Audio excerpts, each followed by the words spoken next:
What's up, Jets fans? Welcome to the latest edition of Jets Latest, where you get the latest on the Jets, Jets. I'm your host, the spitting statistician Dane Martinez, and today I want to talk a little bit about a trade that happened in the NFL involving two teams that are on the Jets' schedule this year. The Dolphins and the Steelers made a trade. The Dolphins were sending their Pro Bowl cornerback Jaylen Ramsay and their tight end Jonnu Smith over to Pittsburgh in exchange for Minkah Fitzpatrick, some draft pick swaps in there as well. But I actually think this has beneficial impacts for the Jets on a number of levels. First of all, Jaylen Ramsay is thought of as a kind of top corner, but he has been side of regressing over the last couple of years, and now he's with the Pittsburgh Steelers, and we see him week one. Check out what the Jets did against Jaylen Ramsay last year, okay? The Jets completed 10 of 13 passes against him for 197 yards, so they were able to do work against Jaylen Ramsay in what is going to be a high-profile game against a good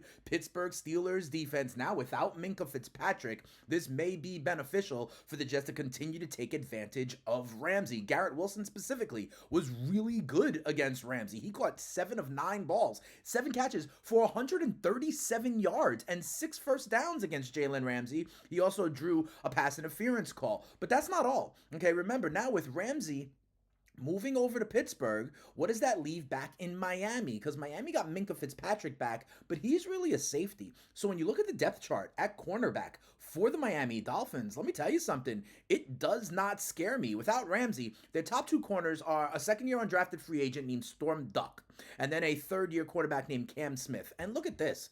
Okay, Duck gave up 104 passer rating against his coverage. Cam Smith was even worse. 119 passer rating against his coverage. Remember when we're talking about Sauce Gardner, when we're talking about Michael Carter, how those numbers are in the 60s and the 70s? So this, I think, not only provides an opportunity for us to get off to a good start in week 1 against Ramsay in coverage against Pittsburgh, but also 2 games against Miami, who literally now have a weak spot in the secondary. So I think that is actually good for the Jets. I wanted to give you those implications here for a deal that happened and making headlines elsewhere in the NFL. However, one guy who may not be able to take advantage of this coverage, whether it's against Pittsburgh, whether against Miami, is Malachi Corley. Malachi Corley, who I've been talking about on this show as the Yak King and having a role, right, in screens, on slants, on end arounds, and things of that nature. There is rumors out there that Corley may not make the 53-man roster, that he's kind of got an uphill climb, and that other guys like undrafted free agents like Pritchard and even Xavier Gibson may be ahead of him, despite the fact that he has great potential, despite the fact that he was a third-round draft pick last year. Listen, he only played in 9 games last year, only had 83 snaps. He only had 3 catches last year. He did also make a really kind of bonehead penalty, if you remember, at one time, calling back a touchdown for us. But the coaching staff does still see that potential. They've noted this, right? Remember, he's that Yak King. He had over 2,000 yards of yak in 3 seasons in college, more than 400 from the next closest player. But listen to some of the quotes here around from the coaching staff about Malachi Corley. First of all, Aaron Glenn says, "Here's what I remember from Corley, his ability to get the ball in his hands and make something happen. When you have a player like that, the first thing you think about is screens, you think about punt return, kick return. But here's the other part. He has been injured a lot of the offseason and hasn't really been able to get going with the new regime." Remember, it was Douglas and Saleh that drafted Corley. So Aaron Glenn continues, "Hopefully he gets well soon and we get a chance to utilize his skill set." Offensive coordinator Tanner Engstrand says he's going to have to find a way to catch himself up. Wide receiver coach Sean Jefferson says, "My old coach Bill Parcells used to say the first thing you need to be available. He's missed some time. There's a learning curve here, so he's in catch-up mode right now." And I think that's the coaching staff kind of putting him on notice, right? Like, listen, I think Aaron Glenn also said, you can't make the club in the tub. You know, former Jets head coach Herm Edwards says your greatest ability is availability. So I hope that he is out there once training camp starts, because I actually think he could have a role. I talk about the different roles of these guys, like Arian Smith over the top, right? I talk about the hands guys like Mason Taylor, Josh Reynolds, right? I think Corley has a role, but not if he's going to be injured, not if he doesn't kind of, ingratiate himself to the new coaching staff. And I think that is very important. I will say this, he changed his uniform number, right, from 14 to 6. So maybe that's a kind of a fresh start for Malachi Corley? I really hope so because I think there is potential there, but it does look like the new coaching staff is trying to communicate like, hey, if you don't get on the field, if you don't step up, your roster spot is not guaranteed. Talking about roster spots as we go into training camp, there's a lot of trade rumors. And trade rumors usually circulate around guys who are holding out in camp or maybe have expiring deals. And to be quite honest, the Jets have been linked to some.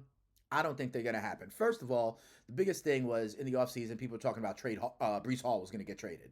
I don't think that's going to happen. Aaron Glenn has said so as much also. Listen, he said, and I quote, Breece, I don't want to trade you. I want you to be here. You're going to be here. You're our running back. I think that's good news. I think Breece Hall, we talked about his 1,000 goal. We talked about him as a receiving back and what he is in this running game. I think the Jets like this running game, and Breece Hall was excited about it and, happy to be able to stay here. He said, AG called me. He wanted me to be here, so that meant a lot. I'm here. I want to work. I want to do my job, prove that I deserve to be here.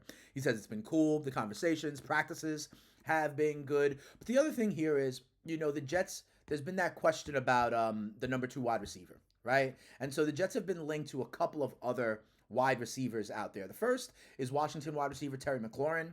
Listen, it would take a lot to get Terry McLaurin. I understand that there's going to be trade rumors because he is looking for a new deal, and it seems like they're not close with the Commanders. McLaurin was at Ohio State. Remember, we got a lot of Buckeyes these days. I don't think that's going to happen. Rumors around Romeo Doubs in Green Bay. I don't think that's going to happen. Doubs has been struggling with concussions in the past, and quite frankly, we like the wide receiver room. And as more and more days go by, and as Pittsburgh has traded for Jonnu Smith, who is another pass catcher, I also don't think that Alan Lazard necessarily is going to be moved anymore to Pittsburgh to rejoin Aaron Rodgers, which was rumored as soon as Aaron Rodgers kind of went over to Pittsburgh, right? But I think this Jets wide receiver room, this Jets running back room, this Jets offense and roster is pretty much set with the young, competitive, culture identity talent that we have here. So I am excited to get to training camp, which will be going on in about 2 weeks. We'll start to get some news actually from training camp. Another thing I'm excited to, as we wrap up this edition of Jets Latest, I'm going to start something new here on Jets Latest. Thank you to all the subscribers, all the people who watch this all the time, who make positive comments and say they like the content here. What I'm going to start to do is get your comments involved in the show, right? So for example, Cindy Sturgis, 7127, asked me recently, how many games do you see us winning this year? And I got to tell you, Cindy, and anybody out there, like my answer is 8 or 9. But I think it's more important this year to have this kind of solidify, this culture. And also the other thing that's more important than wins to me is to realize, solidify, confirm that Justin Fields is our starting franchise quarterback moving forward. If we win only 7 games, but, it looks good, the arrow's pointing up, Justin Fields shows that he is our starter, I still think that's a victory for us in year 1 under Glenn and Muji, right? I will say this, I'll take above the 5.5 win total to be sure, but I've been saying it on this, I don't think we're going to go 13-4. I think, though, looking at the schedule, looking at what I believe can be true, I think 8-9 wins is doable. 9 wins could get you in the wild card hunt. And if all things go right, maybe even double digits, right? But to answer that question definitively, I'll say 8 or 9 wins. Joe the Jet, 6550 says, speaking of Fields, can we stop acting like Fields is going to be our franchise savior? He's not that guy.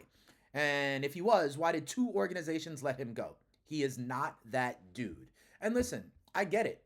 2 organizations have let him go.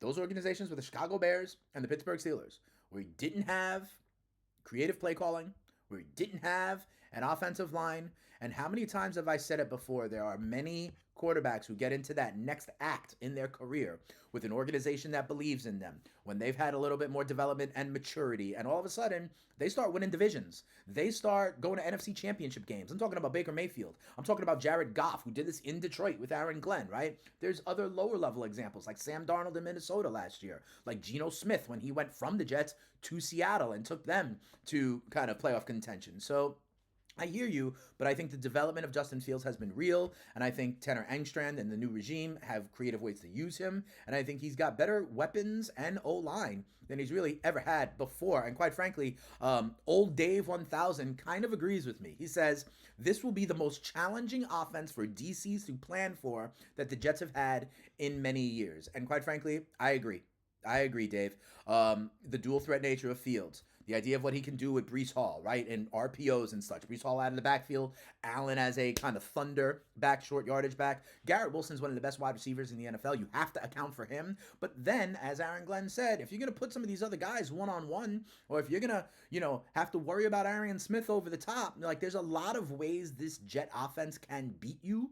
Fields running, Hall running, Smith over the top, Garrett Wilson in the receiving game as a true alpha. So I agree with Dave, and that's why I don't think we need that number 2 wide receiver. They're not trading for Terry McLaurin. They're not signing Keenan Allen or Amari Cooper. They like what they have, and quite frankly, I think you should too. But thanks for all the comments, okay? Keep sending them. I will address a couple of them on the show. I want to bring you guys in more as we get into training camp. So remember, watch these videos, like these videos, subscribe to the channel, tell a Jets fan friend to tell a Jets fan friend. Hit me up in the comments. I want to engage with you guys, and I want to react to some of them on the show. And if you want to see more from me, the spitting statistician Dane Martinez, you can find me as the host of the FTN Fantasy Show over on SiriusXM. I tell you about how FTN Fantasy is a great website, especially with fantasy football season approaching. You can also see me on Sports Grid TV hosting a show called In Game Live, where we go all around the sports world trying to find live betting opportunities for you. And I use that fantasy stuff, I use that betting stuff here with the green and white on Jets Latest. And if you want the best on the JETS, Jets, keep it locked right here to Jets Latest. We will be back next week when there's only a little bit of time until training camp. Happy 4th of July to everybody. Stay safe out there. Don't JPP yourself with the fireworks. But summer is upon us, and we'll be back real soon next week. And the Jets will be back real soon at training camp. But we'll see you next week. Have a great one. We out of here. Peace.